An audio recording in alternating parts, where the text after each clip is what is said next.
참 좋으신 우리 주님의 은총이 우리 서울교회 가정마다 함께 하시기를 기도합니다. 현재 우리는 폭로의 시대를 살고 있다고 해도 과언이 아닙니다. 2018년부터 시작된 미투 운동은 수많은 연예인과 정치인을 침몰시키고 목숨을 앗아갔습니다. 최근에는 아동 성범죄 착취물 사건, 가혹행위로 인한 운동선수의 자살, 매니저의 갑질 폭로까지 사회적으로 안타까운 소식이 많았습니다. 폭로의 시대가 무엇을 뜻할까요?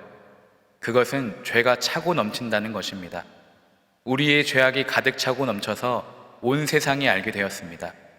사단이 참수한 것도 아니고 하나님이 심판하신 것도 아니라 우리가 우리를 벌하고 있는 안타까운 상황입니다. 그렇다면 우리는 폭로를 어떻게 바라봐야 할까요? 그것은 돌이킴입니다. 죄가 있든 없든 폭로의 시대에서 우리가 깨달아야 할 것은 반드시 끝이 있고 분명히 밝혀진다는 것입니다. 그리스도인은 수동적으로 폭로를 당하는 것이 아니라 능동적으로 자백과 토설을 하는 사람들입니다. 그러므로 폭로의 시대는 또 다른 말로 회개의 시대입니다. 세상은 우리의 죄를 폭로하지만 우리는 회개할 기회를 얻습니다. 오늘 본문에도 남유다와 시드기야의 왕의 모든 죄가 폭로되었고 심판이 찾아왔습니다. 24절입니다. 그러므로 나 주 하나님이 말한다. 너희의 죄가 폭로되었다. 너희가 얼마나 범죄하였는지 이제 모두 알고 있다. 너희의 행실에서 너희의 온갖 죄가 드러났으니 너는 벌을 면할 수 없다. 나는 너를 너의 적의 손에 넘겨주겠다. 너희의 죄가 폭로되었다. 우리는 우리의 죄가 언젠가는 반드시 폭로될 것이라는 은밀한 불안감을 갖고 있습니다. 그 이유는 내가 얼마나 범죄했는지 그분이 모두 알고 있기 때문입니다. 우리 하나님은 아직 돌이키지 않은 저와 여러분의 은밀한 죄를 똑똑히 알고 계십니다. 이제는 더 이상 감추지 못합니다. 반드시 드러날 것입니다. 왜냐하면 폭로의 시대이기 때문입니다. 눈만 뜨면 죄를 짓는 육신의 모든 행실에서 온갖 죄가 드러났기 때문에 죄의 삭신 사망을 피할 수가 없습니다. 인간의 욕심이 코로나와 기후위기를 가져왔고 우리 스스로 하나님의 손을 떠나 원수의 손으로 당당히 걸어갔습니다. 하나님 손길을 떠난 우리의 삶은 너무나 비참하고 형편없습니다. 지난날의 샬롬도 주님의 은혜였음을 깨달았습니다. 폭로의 시대에 폭로되었다고 심판하시는 것이 아닙니다. 하나님이 우리의 연약함을 모르시겠습니까? 심판은 회개가 끊어졌기 때문입니다. 그러므로 회개는 평생 지속해야 할 역동적인 삶의 과정입니다. 회개는 죄를 지우는 지우개보다 아버지께 돌아가는 버스로 이해하시기를 바랍니다. 아버지께 돌아가니까 지워졌습니다. 탕자가 아버지께 돌아가듯이 강도 만난 자가 선한 사마리아인에게 발견되듯이 우리는 아버지를 만나야 합니다. 여러분의 삶에는 아직 회개가 남아 있습니까? 이 어두운 계절 속에서 자신을 되돌아보고 전심으로 아버지께 돌아가고 계십니까? 그러나 여전히 회개하지 않는 자, 심지어 이 상황 속에서도 자기 그림대로 인생을 설계하는 자에게 하나님은 오늘 본문의 25절로 말씀하십니다. 너 극악무도한 이스라엘의 왕아, 내가 최후의 형벌을 받을 그날이 왔고 그 시각이 되었다. 공동 번역이 더욱 잘 들립니다. 너 이스라엘의 수령이라는 자, 이 더러운 놈아, 이 죄수야, 마지막 벌을 받는 날이 다가왔으니 너의 운명도 끝장이다. 극악무도한 이스라엘의 왕아, 여기서 극악무도는 악한 모습이 극에 달해 어떠한 도리도 갖지 못함을 의미합니다. 그러니까 악한 중에 악한을 가리킬 때 쓰는 표현이며 더 이상 악할 수 없다는 뜻입니다. 그렇다면 시드기야의 극악무도한 죄는 무엇일까요? 역대하 36장입니다. 그는 주 하나님께서 보시기에 악한 일을 하였다. 그는 주님의 입에서 나오는 말씀을 선포하는 예레미야 예언자 앞에서 겸손하게 말씀을 받아들이지 않았다. 예레미야 37장입니다. 그런데 왕이나 그의 신하들이나 그 땅의 백성이나 할 것 없이 모두가 주님께서 예언자 예레미야를 보내셔서 전한 말씀을 순종하지 않았다. 시드기야가 폭로당한 극악무도한 죄는 피 흘림과 우상숭배, 권력 남용과 안식일 모독, 이교 사상과 성적인 타락이 아닙니다. 이러한 죄악들은 이전의 왕들 역시 행한 죄목이었고, 오히려 시드기야는 바벨론에게 반기를 들은 용감한 왕이었습니다. 역대하 36장입니다. 느부갓네살은 강제로 시드기야가 하나님의 이름으로 충성을 맹세하도록 하였다. 시드기야는 억지로 충성을 맹세하였지만 마침내 느부갓네살 왕에게 반항하기까지 하였다. 세상으로 봤을 땐 강대국 반열에 오르는 것 같았지만 믿음으로 봤을 땐 그 중심에, 시드기야 중심에 극악무도한 죄가 도사리고 있었습니다. 바로 하나님을 멸시한 죄입니다. 바벨론에 항복해야 한다고 예언했던 예레미야가 감옥에 갇히고 웅덩이에 빠졌을 때 시드기야가 어떻게 행동했는지 살펴보십시오. 예레미야 37장입니다. 예레미야가 감옥에 들어간 지 여러 날 만에 시드기야 왕이 사람을 보내어 그를 이끌어내고 왕궁에서 그에게 비밀이 물어 이르되 여호와께로부터 받은 말씀이 있느냐. 예레미야 38장입니다. 그들이 줄로 예레미야를 구덩이에서 끌어낸지라 예레미야가 시위대 뜰에 머무니라. 시드기야 왕이 사람을 보내어 선지자 예레미야를 여호와의 성전 셋째 문으로 데려오게 하고 왕이 예레미야에게 이르되 내가 네게 한 가지 일을 물으리니 한마디도 내게 숨기지 말라. 그러니까 시드기야는 자기가 필요할 때만 예레미야를 찾습니다. 그리고 다시 감옥에 가둬놓고서 생각날 쯤 다시 부릅니다. 이것이 하나님을 멸시하는 것입니다. 멸시라는 뜻은 하나님을 업신여기거나 하찮게 여겨 깔보는 것을 의미합니다. 저는 오늘 저와 여러분에게도 이 멸시라는 죄가 있다고 감히 생각합니다. 시드기야는 말씀을 듣고 싶은 것만, 말씀을 듣고 싶을 때만 들었습니다. 감옥과 웅덩이에 예레미야를 집어넣고서 필요할 때만 그를 불러서 하나님의 뜻을 묻습니다. 더 놀라운 건 말씀을 듣고도 그대로 하지 않았다는 거예요. 다시 말해 듣기도 전에 이미 자기 안에 애굽이라는 답을 정해놓고서 뜻을 물었다는 것입니다. 그러니까 바꾸려고 물어보는 것이 아니라 내 생각과 맞는지, 내 뜻에 동의하시는지 하나님의 심중을 파악하고자 물었던 것입니다. 내 생각과 맞으면 아, 하나님의 뜻이구나. 상황이 잘 흘러가면 아, 하나님이 일하시는구나. 그러나 내 뜻과 다른 걸 말씀하실 때는 잠시 귀를 닫았습니다. 바로 이것이 극악무도한 죄, 하나님의 말씀을 버리고 하나님을 멸시한 죄, 즉 하나님을 컨트롤할 수 있다는 생각, 이것이 오늘 우리의 가장 큰 죄악입니다. 말씀을 버리고 하나님을 멸시한 죄가 얼마나 큰 죄인가 하면 당시 남유다가 사회적으로나 제의적으로나 전면적으로 타락했는데 이스라엘의 왕이 말씀을 멸시하니까 하나님께서 백성들을 바로잡을 수가 없었습니다. 그래서 바벨론을 사용하셨습니다. 용광로에 집어넣은 것입니다. 바벨론을 때릴 만큼 이스라엘이 큰 죄를 지은 것이 아니라 말씀이 안 들어가니까 이 방법 말고는 다른 방법이 없었습니다.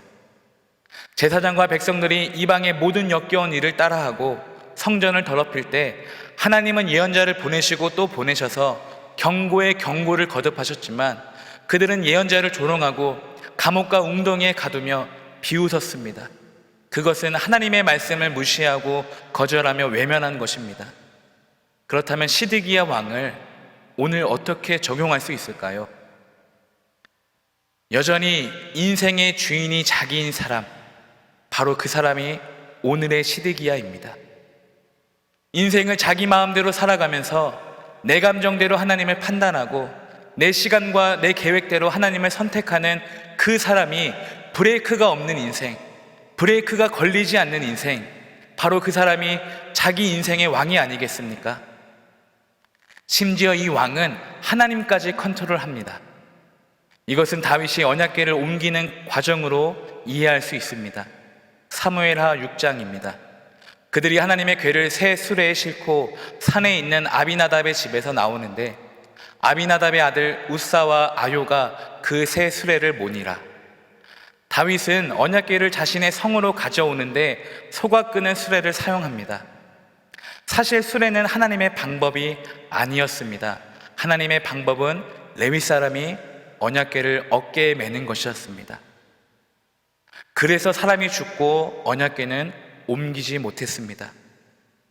왜 하나님은 언약궤를 운반할 때 특정한 사람과 특정한 방법으로 옮기게 하셨을까요?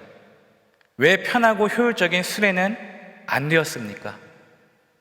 왜 힘이 센 사람이 옮기면 안 될까요?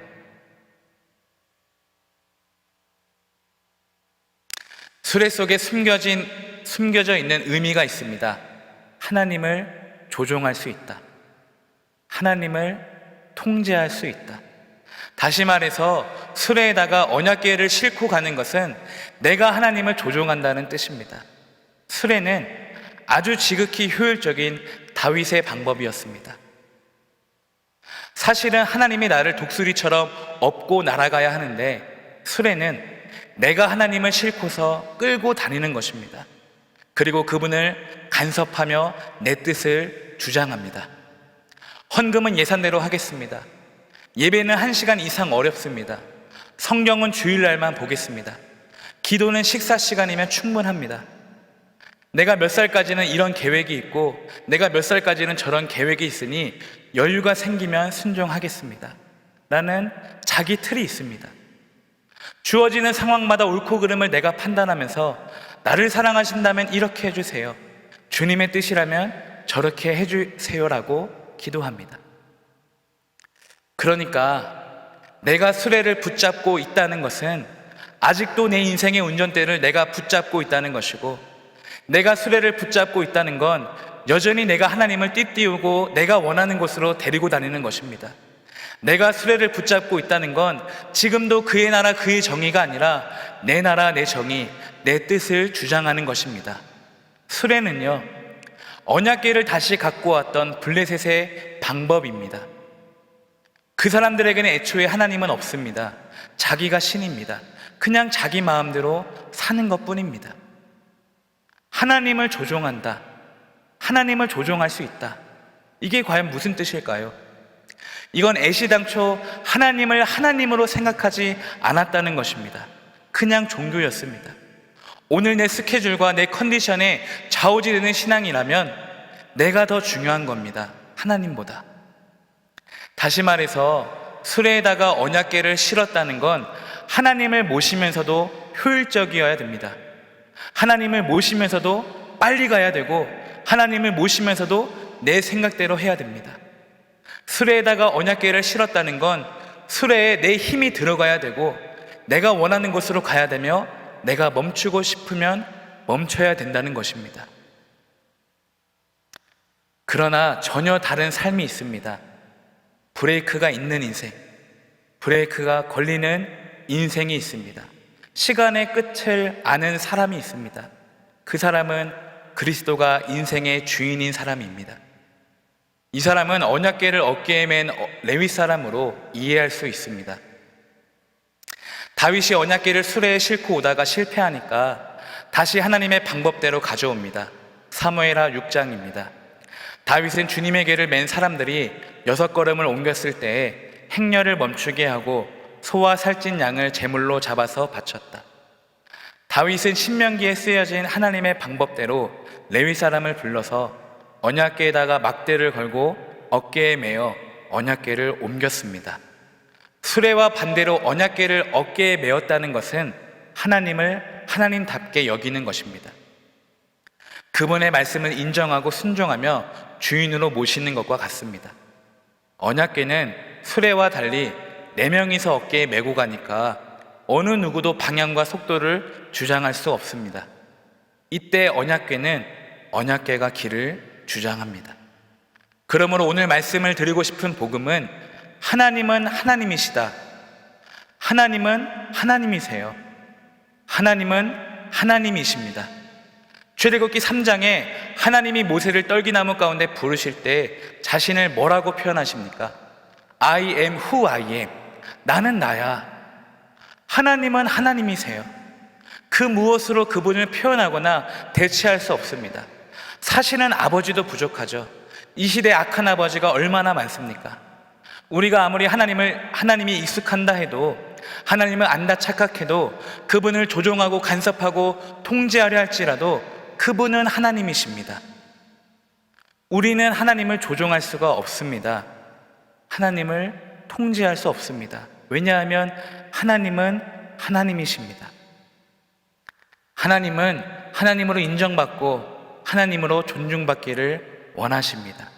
그런데 우리는 내가 만들고 내가 원하는 예수님과 교제하고 있지, 나는 나야 라고 말씀하시는 하나님과는 교제하고 있지 않습니다.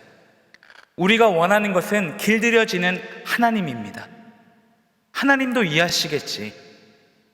그러나 하나님이 우리 안에 오시면 소멸하는 불, 모든 영역에서 우리를 고치시고 변화시키십니다. 그러므로 내가 그린 예수를 뛰어넘어서 하나님이 하나님 되심을 진짜로 경험하게 되면 그때부터 인생의 변화가 시작됩니다. 사실은 그때부터 믿는다고 할 수 있습니다. 이제 잔치는 끝났습니다. 시드기야의 죄악을 폭로하시고 왕관을 벗기신 것처럼 인생을 왕으로 살았던 우리의 왕관도 벗겨질 날이 왔습니다. 26절입니다. 나 주 하나님이 말한다. 왕관을 벗기고 면류관을 제거하여라. 이대로 있어서는 안 될 것이다. 낮은 사람은 높이고 높은 사람은 낮추어라. 이제는 더 이상 이대로는 안 됩니다. 이렇게 끝나버리면 세상에서 우리가 가장 불쌍한 사람들입니다. 하나님께서 우리의 왕국을 무너뜨리시고 하나님의 나라를 세우셔야 합니다. 그러니까 시드기야는 폭로되었어도 우리는 자백해야 되지 않을까요? 시드기야는 하나님을 통해서 자신이 더러운 놈, 죄수라는 실체를 깨닫게 되었습니다. 그러나 베드로는 주여 나는 죄인입니다. 바울은 죄인 중에 내가 괴순이라. 아브라함은 나는 티끌과 같사오니. 이사야는 나는 입술이 부정한 사람이요. 예레미야는 나는 아이라 말할 줄 모릅니다. 라고 먼저 하나님께 자백했습니다. 똑같은 죄인이지만 자백하는 것과 폭로당하는 것의 차이는 하늘과 땅 차이입니다. 자백하지 못하고 실체를 폭로당한 시드기야의 결말을 어떻게 되었을까요? 예레미야 52장입니다. 바빌로니아 왕은 시드기야의 두 눈을 뺀 다음에 쇠사슬로 묶어서 바빌론으로 끌고 가서 그가 죽는 날까지 감옥에 가두어 두었다. 그의 죄악으로 말미암아 이스라엘 역사에서 가장 어두웠던 바벨론 포로 생활의 문이 열렸습니다. 그리고 그의 결말을 통해 알 수 있는 것은 하나님은 하나님 뜻대로 하신다는 것입니다. 예레미야 40장입니다. 바벨론의 사령관 느부사라단이 예레미야를 불러다가 이르되 너희 하나님 여호와께서 이곳에 이 재난을 선포하시더니 여호와께서 그가 말씀하신 대로 행하셨으니 이는 너희가 여호와께 범죄하고 그의 목소리에 순종하지 아니하였으므로 이제 이루어졌도다. 이 일이 너희에게 임한 것이니라. 역대하 36장입니다. 그리하여 주님께서 예레미야를 시켜서 땅이 70년 동안 황폐하게 되어 그동안 누리지 못한 안식을 다 누리게 될 것이다 하신 말씀이 이루어졌다. 그러므로 사랑하는 성도 여러분, 벗기시기 전에 벗읍시다. 폭로하시기 전에 자백합시다. 때리시기 전에 엎드립시다. 반드시 우리의 죄가 온 세상에 밝히 드러나고 낱낱이 폭로될 것입니다. 그 시간이 오기 전에 돌이키시기를 바랍니다. 다시 오늘 본문의 27절입니다. 내가 무너뜨리고 또 무너뜨릴 것이다. 그러나 이런 일도 다시는 있지 않을 것이다. 다스릴 권리가 있는 그 사람이 오면 나는 그것을 그에게 넘겨주겠다. 무너뜨리고 무너뜨릴 것이다. 마치 전도서에 헛되고 헛되니 모든 것이 헛되도다와 같이 하나님의 결단과 의지가 보이지 않으십니까? 다시 강조합니다. 벗기시기 전에 벗읍시다. 하나님이 벗기실 때는 얼마나 아프겠습니까? 주님이 맡기지도 않은 왕관, 우리 스스로 꾹 눌러 쓴 면류관을 과감히 던져버립시다. 요한계시록 4장에 등장하는 24장로들처럼 면류관을 벗어서 보좌 앞에 내놓으면서 주님만이 우리의 왕이십니다. 주님이 우리를 다스려 주십시오. 우리의 왕관을 받으신 하나님께서 이렇게 말씀하실 것입니다. 다스릴 권리가 있는 그 사람이 오면 그것을 그에게 넘겨주겠다. 그러니까 우리는 우리의 인생을 다스릴 권리가 없습니다. 이 진리를 빨리 깨닫고 삶에 적용한 사람이 저는 진짜 어른이라고 생각합니다. 세상은 계속해서 네 인생은 주인은 너야. 모든 철학과 심리학에서도 인생을 자기 주체로 살아가지 못하는 사람들을 얼마나 무시합니까?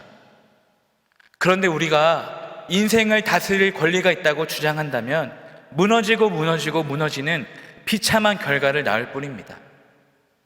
그러나 정당한 권리를 가진 그 사람이 오면 그 사람은 우리의 무너진 인생을 세우실 것입니다. 그러므로 우리의 왕관을, 우리의 모든 권리를 그 사람에게 드립시다. 우리 인생을 다스릴 합당한 권리가 있는 그 사람은 우리 주 예수 그리스도이십니다. 그분이야말로 나를 컨트롤하시고 이 부패하고 비참한 폭로의 시대에서 우리를 구원하실 왕이십니다. 말씀을 맺습니다. 하나님을 조종하는 것을 이제 멈추십시오. 시드기야와 같이 하나님을 멸시한 사람은 반드시 버림받기 때문입니다. 사무엘상 15장입니다. 사울이 사무엘에게 대답하였다. 나는 주님께 순종하였습니다. 주님께서 보내시는 대로 전쟁터로 나갔고 아말렉 왕 아각도 잡아왔고 아말렉 사람도 진멸하였습니다. 그러나 다만 우리 군인들이 전리품 가운데서 양떼와 소떼는 죽이지 않고 길갈로 끌어왔습니다. 그러나 그것은 예언자께서 섬기시는 주 하나님께 제물로 바치려고 진멸한 짐승들 가운데서 가장 좋은 것으로 골라온 것입니다. 사무엘이 나무랐다. 주님께서 어느 것을 더 좋아하시겠습니까? 주님의 말씀에 순종하는 것이겠습니까? 아니면 번제나 화목제를 드리는 것이겠습니까? 잘 들으십시오. 순종이 제사보다 낫고 말씀을 따르는 것이 순양의 기름보다 낫습니다. 거역하는 것은 점을 치는 죄와 같고 고집을 부리는 것은 우상을 섬기는 죄와 같습니다. 왕이 주님의 말씀을 버리셨기 때문에 주님께서도 왕을 버려 왕이 되지 못하게 하셨습니다. 시드기야는 자기의 권세가 허수아비인 것도 모르고 자기의 권력, 다윗 가문의 허울, 애굽과 맺은 군사 동맹을 믿었습니다.